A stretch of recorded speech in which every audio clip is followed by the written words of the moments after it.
احناف کے نزدیک جنازے میں ہاتھ اٹھانے کا تکبیر کے وقت حکم نہیں ہے۔ آب زمزم کا پانی گھر لے جائیں، کیوں نہ لے جائیں؟ میں نے پلاٹ ایک نیت سے خریدا ہے کہ اس کی تعمیر کر کے بیچنے کی قیمت یا ہو گیا، اگر بیچنے کی نیت سے خریدا ہے زکوٰۃ دو گے۔ احرام باندھنے کے بعد بچے نے میقات سے نکلنے کے پیشاب کر دیا، کوئی بات نہیں، بدل لو، دھو ڈالو، کیا ہو گیا؟ داڑھی پر کالا رنگ لگا سکتے ہیں، کالا تو نہیں لگا سکتے، باقی جو مرضی ہے لگا لو۔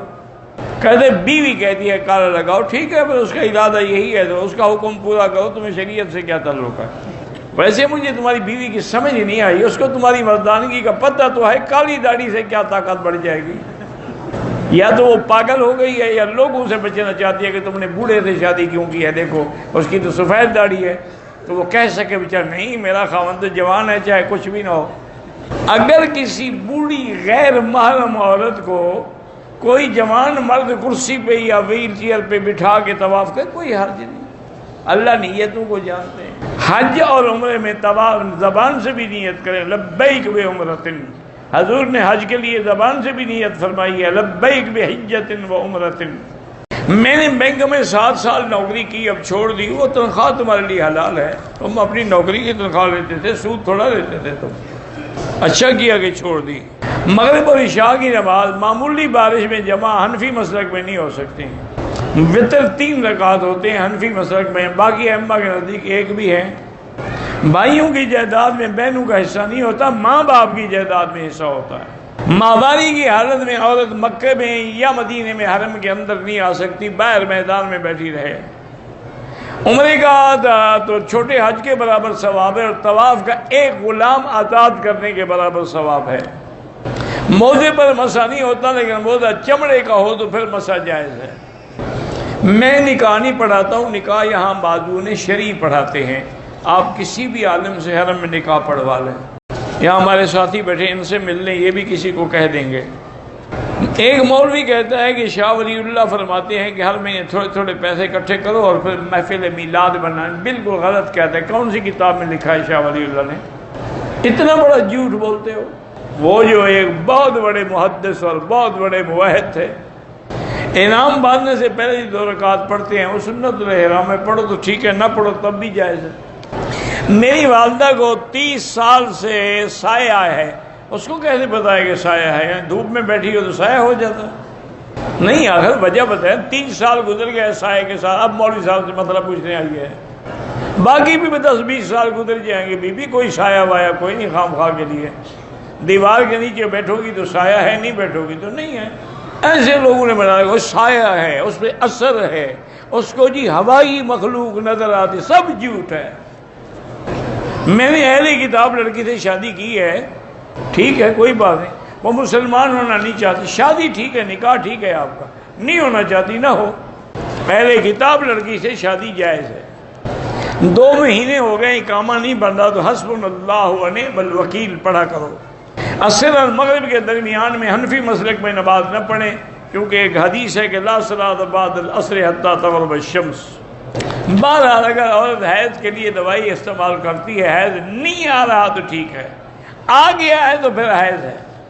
احرام اتار دیا، حجامت نہیں کرائی، پھر کرائی بھی ہے کہ صرف مسئلہ پوچھنے آئے ہو؟ نہیں کرائی تو حجامت بھی کراؤ، سر منڈاؤ، حجامت کا معنی داڑھی منڈانا نہیں ہے، سر منڈواؤ اور ایک دم بھی ادا کرو۔ دوسرا عمرہ کیا جو مدینے سے ہے، تیسرا عمرہ سر منڈوانا بھول گیا، ماشاءاللہ بھول گیا تو ایک بکری دم پڑ گئی، پھر کبھی نہیں بھولیں گے آپ۔ کسی کو رشتہ داری میں احتلام ہو جائے اور زنا کی تہمت کا خطرہ، اچھا کسی رشتہ دار کے گھر میں ٹھہرا ہوا تھا، احتلام ہو گیا تو ٹھیک ہے، وہ تیمم بھی کر سکتا ہے، یعنی فتنے سے بچنے کے لیے، یا بعد میں نماز قضا کر لے۔ اگر عورت شرعی عذر کی وجہ سے پاکستان سے نیت نہیں کی، یہاں آ گئی، 5 دن کے بعد پاک ہوئی اور جیرانہ سے نیت کی، دم دینی پڑے گی، اس کو میقات سے نیت کر لینی چاہیے تھی۔ کاروبار میں پریشانی ہے، استغفار زیادہ پڑھیں۔ ایسا مسجد سے عمرہ ہو سکتا ہے؟ ہاں ہو سکتا ہے۔ بہرحال جو بھی کبوتر چوک یا کسی جگہ نمازیں پڑھتے ہیں، اگر اگلی صفیں نظر آ رہی ہیں تو نماز ہو جائے گی، نظر نہیں آ رہی ہیں تو نہیں ہوگی۔ عمرے میں حجر اسود کا بوسہ سنت ہے، باقی لڑائی جھگڑا نہ کرو۔ بہر آپ کے والد کو 4 سال سے بھی خراب، اللہ شفا عطا فرمائے۔ جیرانہ سے عمرہ کرنا ضروری نہیں ہے، کریں تو کیا کر سکتے ہیں۔ پسند کی شادی کرنا چاہتے ہیں، روحانی رکاوٹ آ رہی ہے۔ روحانی رکاوٹ کیا ہوتی ہے پہلے مجھے لکھ کے سمجھائیں، پھر میں علاج بتاؤں۔ بد نظری کا علاج کیا ہے؟ لا حول ولا قوت الا باللہ۔ ہمارے گھر میں ہر وقت لڑائی ہوتی ہے، لا حول پڑھا کرو۔ مدینے سے احرام باندھ کے نیت کر کے نکلی کہ مجھے مکہ پہنچتے حیض نہ آیا تو میں ادا کروں گی، آ گیا تو نہیں کروں گی، راستے میں حیض آ گیا۔ بہرحال حنبلی مسلک میں آپ احرام کھول سکتی ہیں، کیونکہ ایک حدیث میں ہے کہ محلی ہے سو بستنی، میرا عمرہ وہاں تک ہے جہاں تک آپ نے مجھے نہ روکا، روک دیا تو پھر میں رک جاؤں گی۔ حنفی مسلک میں تو دم ہے، امام صاحب سے کوئی رعایت نہیں کرتے۔ اللہ اوپر ہے، یعنی آپ جب دعا کے لیے ہاتھ اٹھاتے ہیں تو نیچے اٹھاتے ہیں یا یوں اٹھاتے ہیں؟ تو یوں کیوں اٹھاتے ہو؟ آخر اللہ اوپر ہے تو یوں اٹھاتے ہو۔ میں نے عمرہ کی اثر میں مشین پھروائی، 2 عمرے اور بھی کرنے ہیں۔ بہرحال اگر مشین سے بال کٹے ہیں تو ٹھیک ہے۔ رجب کے مہینے میں کوئی خاص عبادت نہیں ہے جس کا شریعت میں حکم۔ یہ جو لوگوں نے رجبی بنائی ہوئی ہے اور نمازیں بنائی ہوئی ہیں اور کونڈے امام جعفر کے یہ سب بدعات ہیں۔ 23 رجب کو حضرت امیر معاویہ کی وفات، بالکل جو کنڈے شنڈے بناتے ہیں، بہت بڑا گناہ ہے کہ ایک صحابی جلیل کی موت پہ خوشیاں مناتے ہیں۔ رجب کے کنڈے سب حرام ہیں، کھانا بھی حرام، پکانا بھی حرام، کھلانا بھی حرام۔ یہ تو حضرت معاویہ کی موت پہ خوشی مناتے ہیں ظالم۔ امام جعفر کا کوئی تعلق نہیں کنڈے سے، وہ کوئی رجب میں تھوڑے پیدا ہوئے تھے۔ کنڈوں کا ختم جو ہے وہ خالص شیعہ کی رسم ہے جو حضرت معاویہ کے بغض میں وہ کرتے ہیں، اس کا کھانا بھی حرام ہے، کھلانا بھی حرام ہے۔ حضرت معاویہ رضی اللہ تعالی عنہ کی دعا منظور ہوئی اور آپ 22 رجب کو وفات فرمائی۔ یہ آج کل جو شیعہ نے امام جعفر صادق کے نام پہ کونڈے بناتے ہیں، کھانے بناتے ہیں، یہ اصل میں امام جعفر کا اس سے کوئی تعلق نہیں۔ امام جعفر تو 22 رجب کو فوت ہی نہیں ہوئے۔ اصل میں یہ بغض معاویہ ہے، وہ حضرت معاویہ کی موت پہ خوشی مناتے ہیں اور کونڈے بنا کے لوگوں کو کھلاتے ہیں۔ کہتے ہیں کہ میرے گھر کے سامنے مسجد ہے، ایک بدعتی امام ہے، مسجد میں انہوں نے ایک شہید کی تصویر کا بھی بڑا خاکہ لگا، وہاں نماز نہ پڑھا کرو، اپنی پڑھ لو، گھر میں پڑھ لو، اپنے بچوں کو کھڑا کر کے جماعت کر لو۔